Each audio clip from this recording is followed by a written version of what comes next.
तो चलिए आज बात करते हैं महासागरों के अंदर बहने वाली उन विशाल न दिखने वाली नदियों के बारे में, जिन्हें हम ओशन करंट्स या महासागरीय धाराएं कहते हैं। अब ये सिर्फ पानी का बहाव नहीं है, बिल्कुल नहीं। ये हमारे ग्रह का क्लाइमेट इंजन है, एक ऐसा ग्लोबल सर्कुलेशन सिस्टम जो ये तय करता है कि कोई जगह गर्म होगी या बर्फीली। एक बहुत ही दिलचस्प सवाल से शुरुआत करते हैं। कभी सोचा है कि लंदन का मौसम कनाडा के बर्फीले लैब्राडोर से इतना अलग क्यों है? मजे की बात तो ये है कि दोनों लगभग एक ही लैटिट्यूड यानी एक ही अक्षांश पर हैं। तो फिर इतना फर्क क्यों? इसका जवाब छिपा है महासागरों की इन्हीं धाराओं में। अब इस पहेली को सुलझाने के लिए हमें सच में समंदर की गहराइयों में उतरना होगा और ये समझना होगा कि पानी के ये विशाल कन्वेयर बेल्ट आखिर हैं क्या और ये काम कैसे करते हैं। तो आसान भाषा में कहें तो महासागरीय धारा समंदर के पानी का एक तय दिशा में लगातार बहते रहना है। इसे एक बहुत बड़े ग्लोबल कन्वेयर बेल्ट की तरह समझिए, जो इक्वेटर यानी भूमध्य रेखा से गर्मी लेकर ध्रुवों तक पहुंचाता है और हमारे ग्रह के तापमान को कंट्रोल में रखता है। अच्छा, इस फर्क को समझना बहुत जरूरी है।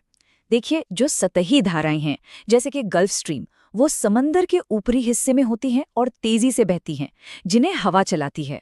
लेकिन इस पूरे सिस्टम के असली खिलाड़ी तो गहरी धाराएं हैं। वो समंदर के 90% पानी को कंट्रोल करती हैं और तापमान और नमक की मात्रा यानी डेंसिटी के हिसाब से चलती हैं। तो सवाल ये उठता है कि आखिर कौन सी वो ताकतें हैं जो अरबों खरबों लीटर पानी को पूरे महासागरों में घुमाती हैं। चलिए उन इंजनों को समझते हैं जो इस पूरे सिस्टम को चलाते हैं। देखिए, 4 मेन फोर्स काम करते हैं: सूरज की गर्मी, सतह पर चलने वाली हवाएं, ग्रेविटी, और इन सब में जो सबसे दिलचस्प है वो है कोरियोलिस बल। ये हमारी पृथ्वी के घूमने का असर है जो इन धाराओं को मोड़ देता है, जिससे महासागरों में वो बड़े बड़े गोलाकार पैटर्न बनते हैं जो हम नक्शों पर देखते हैं।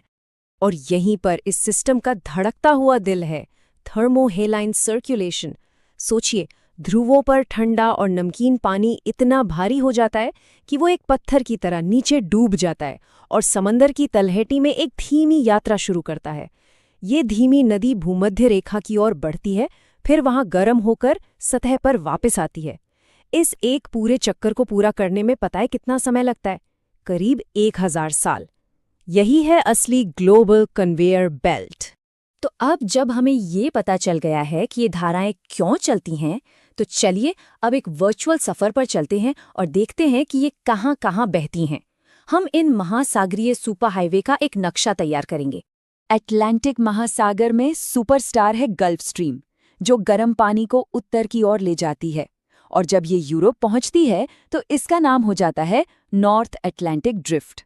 और जी हाँ, यही वो धारा है जो लंदन को कनाडा के मुकाबले हल्की सर्दियां देती है। ये हमारी शुरुआती पहेली का जवाब है।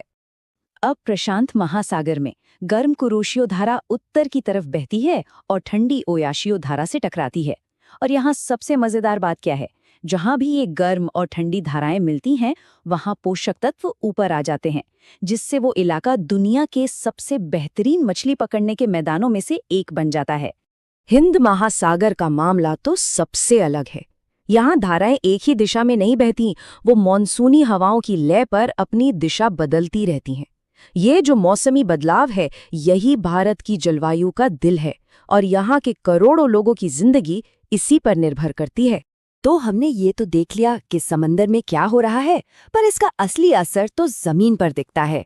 हजारों किलोमीटर यहाँ के करोड़ों लोगों की जिंदगी इसी पर निर्भर करती है।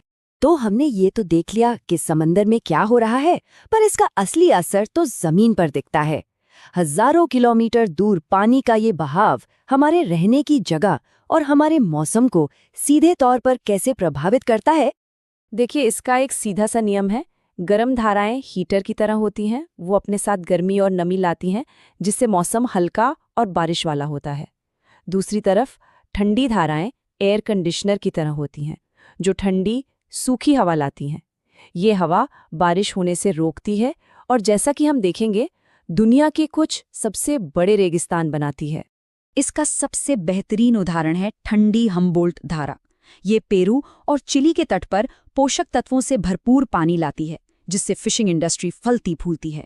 लेकिन यही धारा दुनिया के सबसे सूखे रेगिस्तान अटाकामा डेजर्ट के बनने का भी कारण है। लेकिन क्या होता है जब ये पूरा बैलेंस सिस्टम बिगड़ जाता है?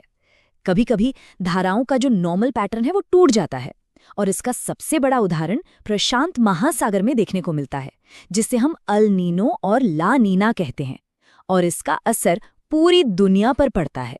चलिए इस टेबल से समझते हैं कि दोनों में फर्क क्या है। अल नीनो के टाइम पूर्वी प्रशांत महासागर का पानी गर्म हो जाता है, जिससे अक्सर भारत में मानसून कमजोर पड़ जाता है।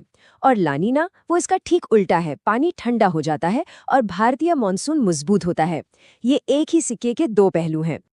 और ये हमें क्या दिखाता है? यही कि हमारा प्लैनेट एक दूसरे से कितना ज्यादा जुड़ा हुआ है। ला नीना के दौरान जहां एक तरफ दक्षिण अमेरिका के कुछ हिस्सों में सूखा पड़ता है, वहीं दूसरी तरफ उत्तरी यूरोप में सर्दियां सामान्य से ज्यादा गीली हो सकती हैं। ये ग्लोबल क्लाइमेट सिस्टम का एक परफेक्ट उदाहरण है। आखिर में चलिए बात करते हैं कि ये सब हमारे लिए, हमारी इकोनॉमी और क्लाइमेट के लिए आज क्यों इतना जरूरी है। इकोनॉमी की बात करें तो जहां भी ये ठंडी और गर्म धाराएं आपस में मिलती हैं, वो जगहें दुनिया की सबसे बेहतरीन फिशिंग ग्राउंड्स बन जाती हैं। जापान का तट हो या न्यूफाउंडलैंड के पास ग्रैंड बैंक्स, ये सभी जगहें इन धाराओं की वजह से ही फिशिंग के ग्लोबल सेंटर हैं। इसके अलावा सदियों से नाविक इन समुद्री सुपर हाईवे का इस्तेमाल करते आ रहे हैं ताकि सफर का समय और ईंधन बचाया जा सके, और ये आज भी मॉडर्न शिपिंग के लिए उतना ही जरूरी है। लेकिन अब जो सबसे बड़ी चिंता की बात है वो ये है कि क्लाइमेट चेंज इस पूरे नाजुक संतुलन को बिगाड़ सकता है।